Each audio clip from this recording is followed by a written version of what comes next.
Assalamualaikum warahmatullahi wabarakatuh. Hai teman-teman, perkenalkan nama saya Dahlia Fatiana Putri dari Program Studi Diploma 4 Akuntansi Perpajakan Politeknik Negeri Lampung.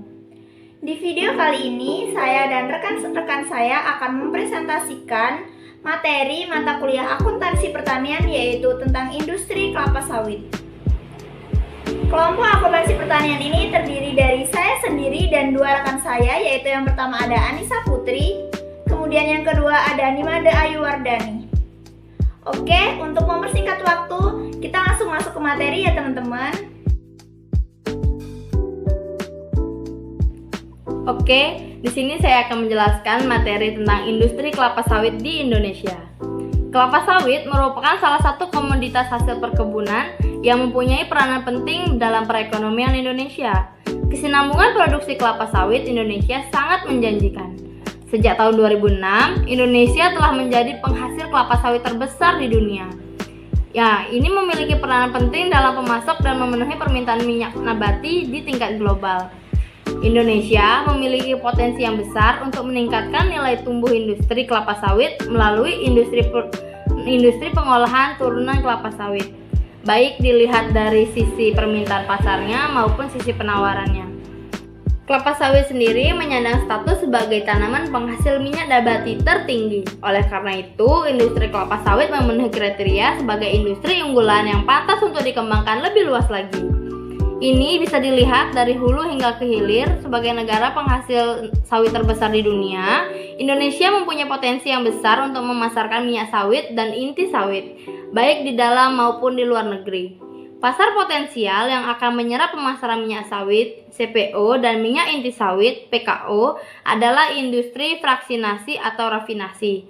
Contohnya industri minyak goreng seperti butter koko, margarin, pleomikal, dan sabun mandi. Sejak tahun 2004, penggunaan komoditi minyak kelapa sawit telah menduduki posisi tertinggi dalam pasar vegetable oil di dunia, yaitu mencapai sekitar 30 juta ton dengan pertumbuhan rata-rata 8% per tahun. Baik, materi selanjutnya yaitu perkembangan produksi minyak sawit.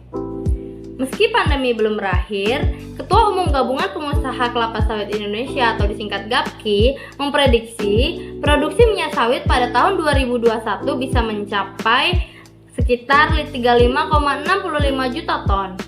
Hal ini didukung antara lain oleh pemelihara kebun yang lebih baik, cuaca yang mendukung, dan harga yang menarik.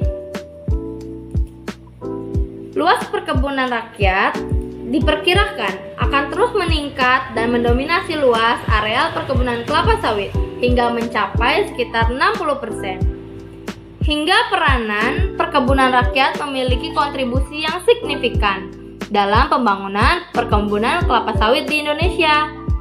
Untuk meningkatkan produktivitas sawit pada perkebunan rakyat, perlu terus didorong program peremajaan sawit rakyat dengan menanam ulang sawit atau replanting menggunakan bibit yang unggul.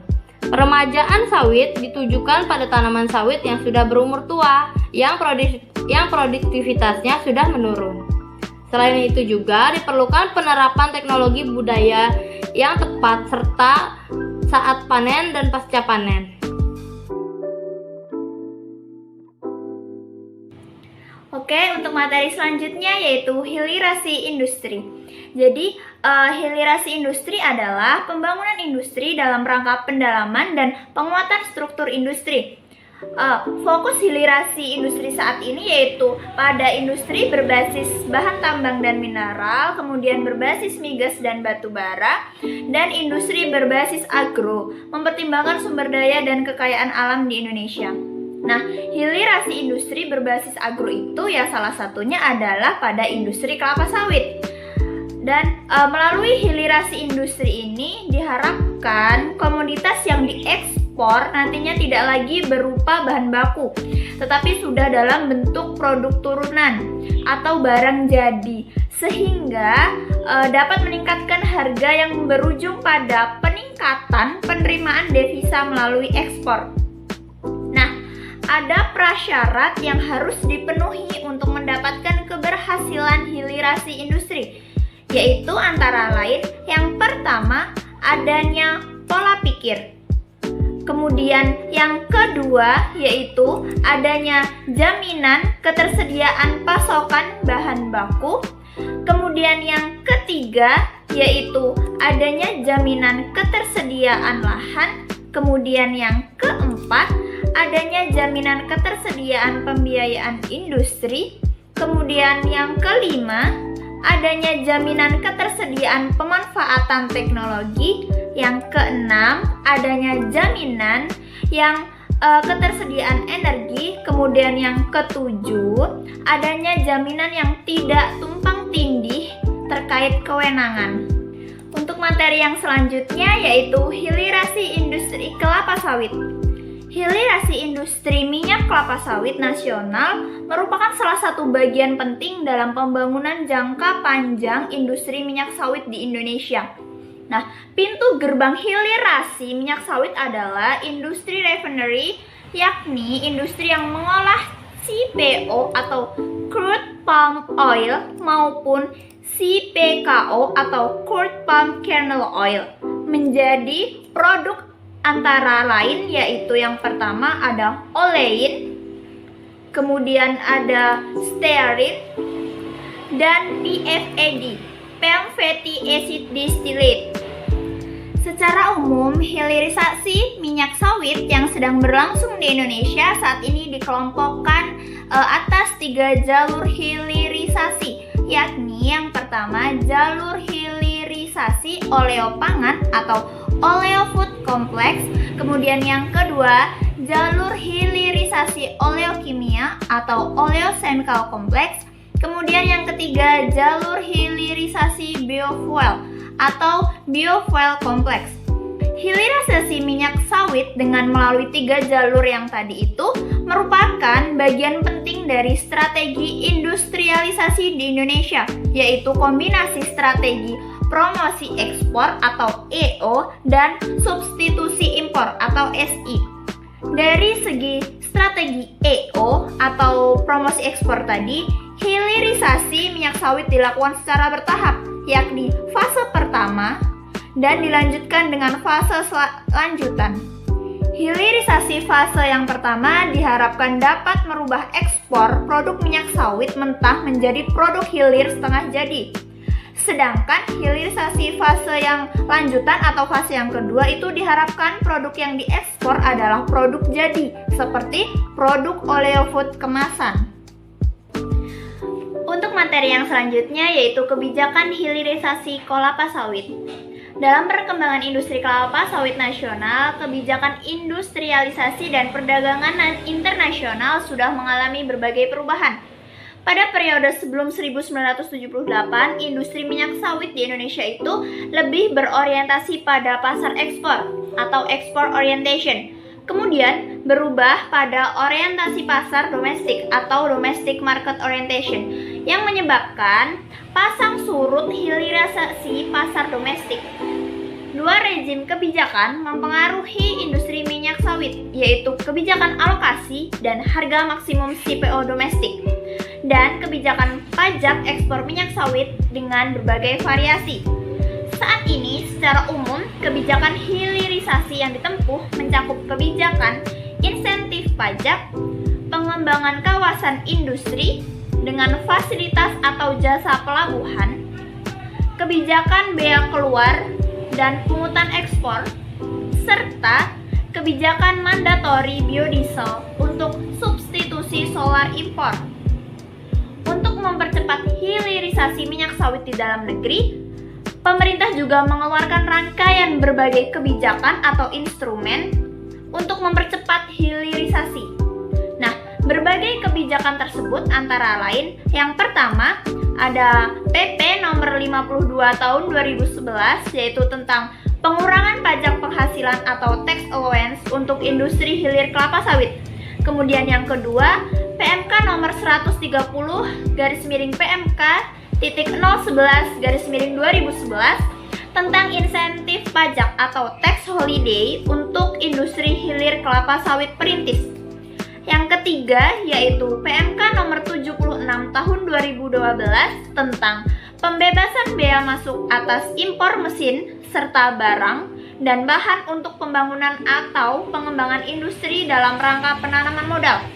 Yang keempat yaitu PMK nomor 128 tahun 2011 dan PMK nomor 75 tahun 2012 tentang kebijakan bea keluar CPO dan produk turunannya.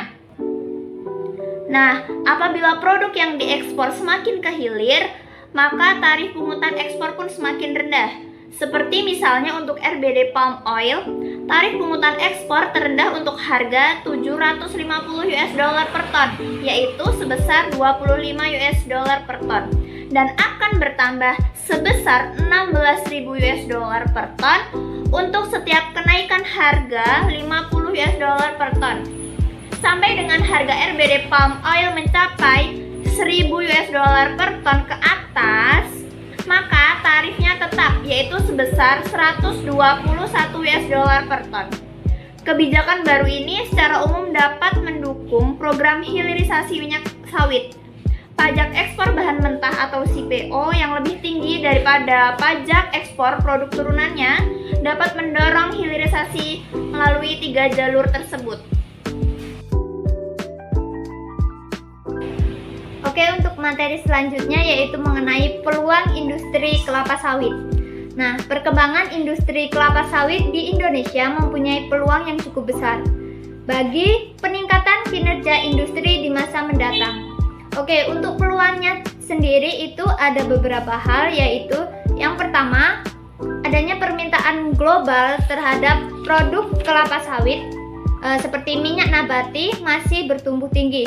Yang kedua, yaitu sekitar 80% dari penduduk dunia masih berpeluang meningkatkan konsumsi per kapita untuk minyak dan lemak dari produk kelapa sawit, terutama minyak yang harganya murah.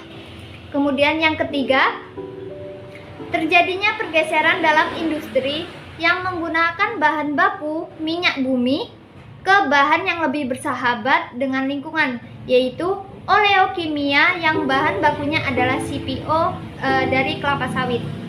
Yang keempat adalah banyaknya jenis produk yang bisa dikembangkan menjadi berbagai produk turunan dari kelapa sawit. Dan yang kelima atau yang terakhir adalah peran strategisnya CPO yang dapat menggantikan bahan bakar. Oke, selanjutnya adalah tantangan hilirisasi di industri kelapa sawit. Hilirisasi merupakan upaya perubahan struktural yang dilakukan oleh pemerintah Indonesia agar dapat mengubah kegiatan ekonomi yang tadinya bersifat tradisional sebagai pengekspor CPO menjadi kegiatan ekonomi yang modern sebagai pengekspor produk turunan dari CPO. Nah, dalam memfasilitasi perubahan struktural melalui hilirisasi, ada 2 peran yang harus dimiliki oleh pemerintah. Nah, peran tersebut adalah yang pertama, as entrepreneur dan as manager of conflict. Yang terjadi dengan hilirisasi kelapa sawit di Indonesia, yaitu pemerintah belum mampu untuk memenuhi perannya sebagai entrepreneur dan sebagai manager of conflict. Nah, ketidakmampuan untuk memenuhi perannya ini berdampak pada perkembangan hilirisasi kelapa sawit yang tidak optimal. Karakter tersebut menjadi penting karena pemerintah sebagai agen pusat memiliki peran untuk melakukan koordinasi agar perubahan struktural melalui hilirisasi dapat efektif.